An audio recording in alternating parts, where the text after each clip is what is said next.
Hello student, हम लोग जो है आज बहुत ही विशेष एक प्रकार का जीके जीएस बनाने जा रहे हैं। वह जीके जीएस आईएससी के लिए है। ऐसा मत कहिए कि हर बार हम लोग कंपटीशन को ही देते रहेंगे, बारी बारी से सबका होगा। तो हम लोग आज विशेष प्रकार के एक वायरस का वर्णन करेंगे। वायरस के संसार हम माइक्रोबायोलॉजी पार्ट में काम कर रहे हैं। आप देखिए, अब सुनिए, समय को लैप्स न करते हुए आगे स्टार्ट करते हैं। जैसे आप पढ़ेंगे हम लोग बैक्टीरियोफेज, जीवाणु भोजी कहते हैं इसको, बैक्टीरियोफेज। 1917 में डी हेरेल नाम के एक वैज्ञानिक आए। 1917 में 1917 में एक डी हेरेल नाम के वैज्ञानिक आए। उनके अनुसार एक ऐसा विषाणु है, खोज किए, जो कि जीवाणुओं को भी मार देता है, जीवाणु को मार देता है। अतः उसका नाम उन्होंने सबसे पहले बैक्टीरियोफैगम रखा। बाद में यह बैक्टीरियोफेज के नाम से प्रचलित हुआ। इस प्रकार से इसकी कहानी है। बैक्टीरियोफेज का वर्णन करते हैं। बैक्टीरियोफेज वैसे खास करके फिर 1952 में हर्शे एवं चेज भी आए। ये दोनों मिलकर के यही बात को फिर उन्होंने दोहराया कि कुछ ऐसे भी वायरस हैं जो कि जीवाणु पर आक्रमण करके जीवाणु को मार देते हैं। तो इसे बैक्टीरियोफेज नाम दिया गया। अब बैक्टीरियोफेज की संरचना का अध्ययन करिए। जैसे में इसका एक शुक्राणु की तरह आकार होता है, सिर और पूंछ, सिर और पूंछ इसका होता है। तो सिर में क्या होता है कि सिर अगर हम इस तरह से अगर हम बनाए तो इस तरह से ऐसे या आगे चल के षष्ठकोण हो जाता है। याद रखिएगा, षष्ठकोण।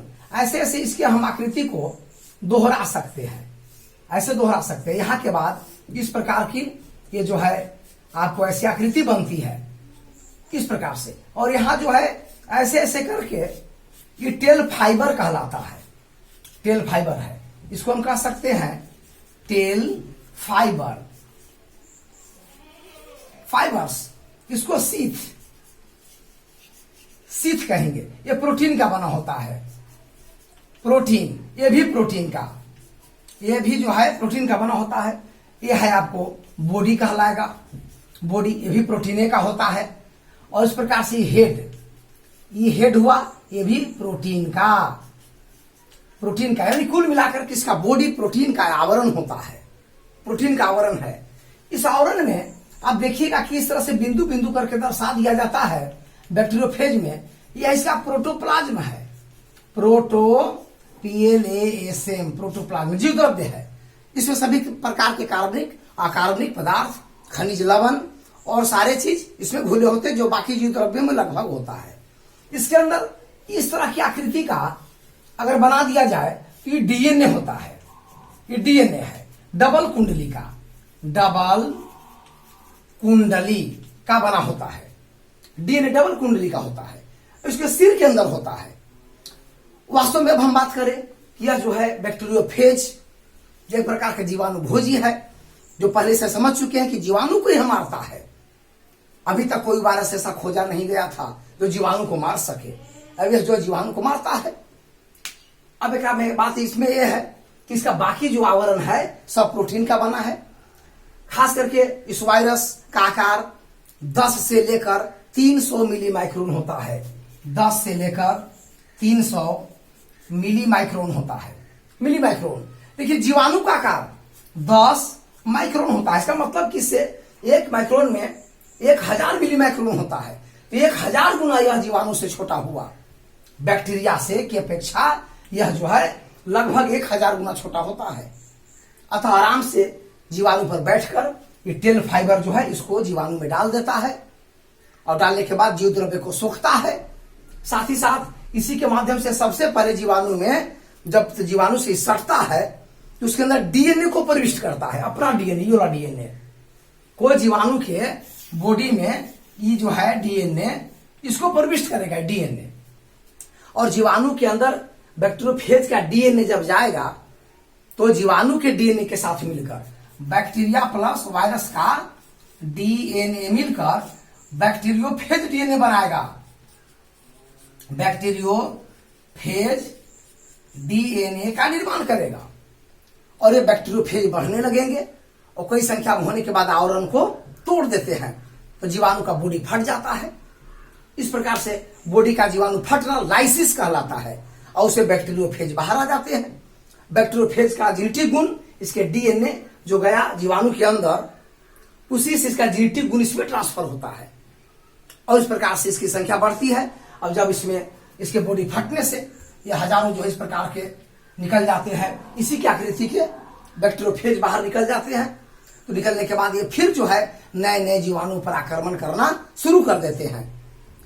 तो इससे ये भी एक साबित होता है कि इसमें जो डीएनए है इसका अनुभार होता है 120 × 10⁶ डाल्टन। इसका अनुभार एटॉमिक वेट बराबर होता है 120 × 10⁶ डाल्टन। यानी इसका डाल्टन जो है इसका एटॉमिक वेट आणविक भार का ही मात्रक है, आणविक भार का मात्रक हुआ। तो 120 × 10⁶ डाल्टन होता है, इसका अनुभार हुआ। इस प्रकार से सब इसमें देखिए कितना जीके बनते जा रहा है। अब इस प्रकार से जीवाणु को मारने वाला एकमात्र वायरस है, याद रखिए। इसके बारे में इंपोर्टेंट आईएससी में आपको बराबर पूछते रहता है बैक्टीरियोफेज के बारे में वर्णन। अब इसमें है कि अब ये भी उपयोग कर सकते हैं, इसे हम कल्चर में उगा लेंगे और जहां जीवाणु का संक्रमण है वहां पर इनके कल्चर का छिड़काव यदि कर दिया जाए तो जीवाणु को ही रोक सकते हैं कि नहीं। आराम से जीवाणु के सतह से सटेंगे, फाइबर को डालेंगे, डीएनए के फाइबर के माध्यम से इसके जीवाणु के बॉडी में, जीवाणु के बॉडी में आने से जीवाणु का डीएनए और इसका डीएनए मिल करके जीवाणु भाजा बनाता है, जीवाणु भोजी कहते हैं। वही जो है फिर विस्फोट कर देता है बढ़ करके किसके, बैक्टीरिया को, कि कोशिका भीति को। अब विस्फोट करने से बैक्टीरिया मर जाती है।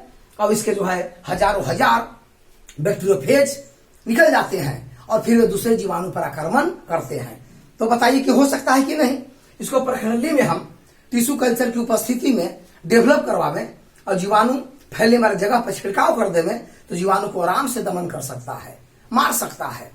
तो इसे कहते हैं जीवाणु भोजी या बैक्टीरियोफेज कहा जाता है, इसको कहा जाता है। तो इस प्रकार से प्रोटीन, लेकिन जब इसमें डीएनए आते हैं तो प्रोटीन नहीं घुस पाता। प्रोटीन नहीं, केवल डीएनए ही प्रविष्ट करेगा जीवाणु के बॉडी में, डीएनए ही प्रविष्ट करेगा, प्रोटीन बाहर ही रह जाता है और डीएनए से ही बैक्टीरियोफेज का नया जनरेशन जीवाणु के अंदर बनता है।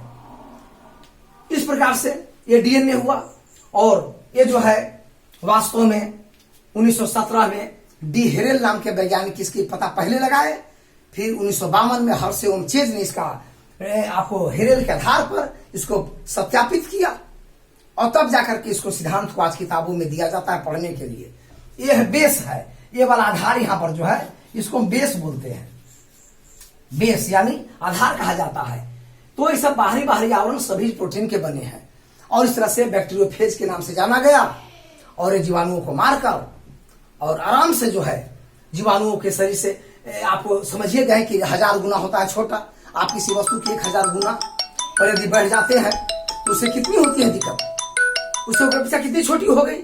उसी प्रकार से 1000 गुना बैक्टीरिया से जब छोटा है तो बैक्टीरिया पर बैठने के बाद 1000 गुना का आवरण इसकी अपेक्षा बहुत बड़ा लगेगा और आराम से ये फाइबर, टेल फाइबर को डालकर और क्या करता है उसके अंदर एक तो जीव द्रव्य को सोखा, साथ में डीएनए दे दिया, प्रोटीन नहीं देता और डीएनए से इसका इसमें बैक्टीरियोफेज बनेगा। अब विस्फोट करने के बाद आपको नए नए बैक्टीरियोफेज का जन्म होता है। बैक्टीरिया का बॉडी जब विस्फोट करता है, याद रखिए इसको हम लाइसिस के नाम से जानते हैं। देखिए सब डीप ज्ञान है बैक्टीरियोफेज के बारे में, आप इसके बारे में पढ़ें, समझे, 2 बार 3 बार देखिए और याद करिए। अब अगले वीडियो में फिर हम मिलेंगे। माइक्रोबायोलॉजी पार्ट 5 हुआ ये, ठीक है। धन्यवाद, पढ़ते रहिए।